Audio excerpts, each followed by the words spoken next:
I reckon we're already there. What was that? That's the big barrier that's stopping me right now. That and a lack of skill and knowledge. Nothing behind me, nothing in front. My butt feels good. Suspension feels good. I haven't done anything to that. So here we go. First time off road. This is fully stock. The bike is fully stock and I'm fully stock. So I don't really know what I'm doing. I probably should say don't do this at home for paid professionals only. Well, I'm not being paid, not even by the end of it. But I might be a little bit trained, self-trained. I'm gonna get pretty pumped and pretty hot and sweaty. So we'll see how we go. Shared area, there we go, 20 kilometers. Although it's not supposed to have people on it, so I'm not sure. That seems a bit weird. Because look, no pedestrians, so maybe this shared area ends there and then you're allowed to do the higher speeds. But this thing's climbing up these hills easy. Like the tyre seems to be biting in. Tyre pressure thing is, for the sand I gotta let it down, but then I gotta pump it back up again. So I was talking about issues with gear, right? So I got kind of, the gear is sort of splitting up into maybe 3 categories. The gear like the bike, so mods to the bike, although I am trying to rock it in stock for as long as I can. So yeah, there's the gear for the bike, then there's my riding gear. So I'm wearing street gear at the moment, so even though it's a vented shirt with armor, I'm pretty hot, although it's hot and humid today with no breeze and the sun is pretty strong. So I tried to pick the coolest day of the week, but 22 today. I reckon we're already there. What was that? That looked like a monitor lizard or an iguana maybe. Man, this is so cool, seeing all the wildlife. Like, I normally only see it if I go running on the fire trails or walking. But yeah, I feel like up high on the bike, nice and perched. So I feel like I'm in a safer position because they're not necessarily going to be able to get me. Although I guess, yeah, I've seen a few of those lizards jump and climb and the snakes can strike up. So maybe I'm not that safe, but maybe the Kevlar trousers. Anyway, I don't mind. I'm not scared of them because they're probably more scared of me, and I never had any issues out on the dune. So it's just, I don't want to hit anything with the bike. That's not what I want to do. So riding gear, I'm riding street gear at the moment because that's all I got. And between, yeah, the end of this entry, well, the start of this access road is the proper roads, and there's trucks and utes and cars and all sorts. So I've got to be safe, or I want to be safe on there. But yeah, the vented shirt's okay when I'm doing this because there's a bit of airflow. I did wear a backpack because I brought some water and a few other bits and pieces, so I haven't got as much airflow on my back as I normally do. That might be one to think. There is space under the seat on this, so maybe I'll be utilizing that. But yeah, riding gear might have to change, but let me know if you have any suggestions for that. Like I say, this is all new to me. I'm just trying to push my skill set and do something that's enjoyable because, yeah, kind of, there's only so much time I can spend at a laptop working indoors and all that kind of stuff. So I'm trying to do something different, and the street bike has had a big impact on that. I do need to get out more. Just, I don't know, anxiety and whatever stops me from, yeah, getting out on the bike and out doing other stuff as well. But so far I'm loving this, but I haven't had a wipeout yet, which may or may not be inevitable, I don't know.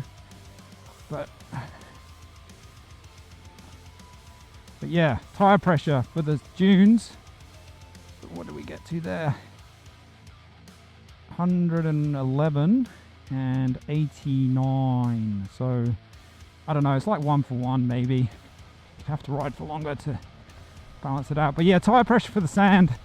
Got quite a lot of training for that when I was doing the quads, because of having to use the Land Cruisers and the trailers to get all those like 35 bikes at a time on in the morning and then off in the evening in quite a rush, and all weathers and all year round and all kinds of stuff. But yeah, tire pressure was probably the single most important thing for the sand. And thought I heard a beep, but nothing behind me, nothing in front. But yeah, tire pressure, super important for being on the sand. So yeah, I did adjust my tire pressures for riding on here, but this is effectively a, you know, you could, I think this is similar to like your fire trails that you'd get through all the national parks and stuff in New South Wales and the rest of Australia. So yeah, the tyre pressure was for that. I think for the sand I might have to go a fair bit lower, and I don't have rim locks either because this bike is stock. So I'm prepared to let the tyres down more because trying to look after these tyres, but I don't think anybody that I've seen comments from online likes the stock tyres that come with these kind of bikes. That tends to be one of the first things they recommend changing.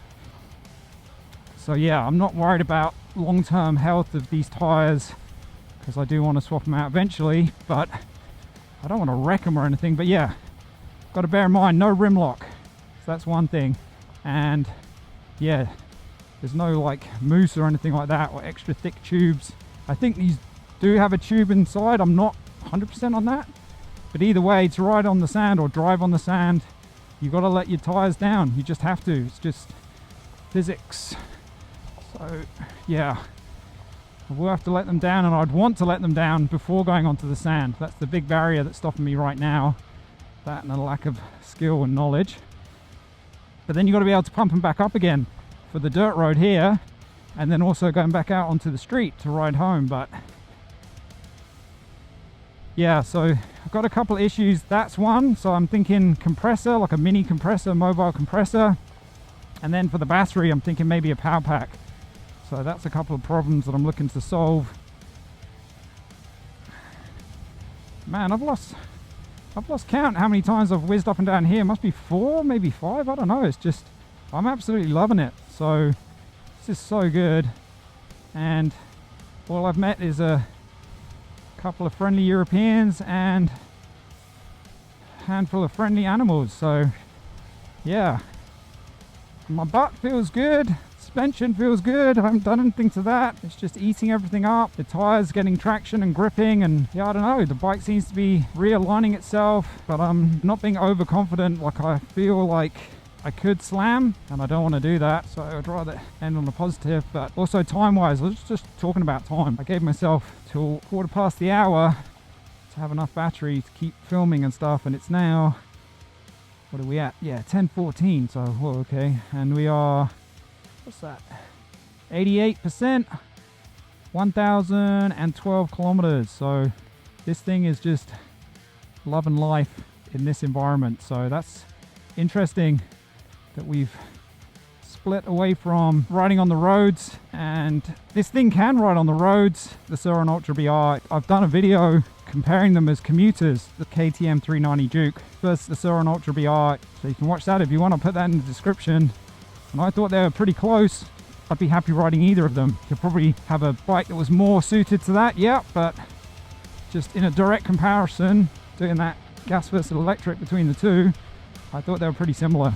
I'll link to maybe that gas versus electric playlist, links in the description as well, but once I've done the other videos, I'll link them here. But yeah, subscribe if you don't want to miss any videos. If you're enjoying them and stuff, feel free to comment in the comment section, give me advice, or tell me I'm no good or whatever. Right,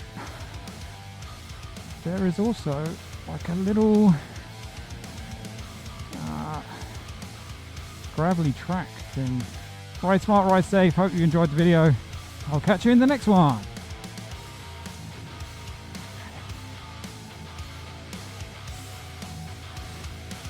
Look at me, a law-abiding pedestrian. Now remember, look both ways.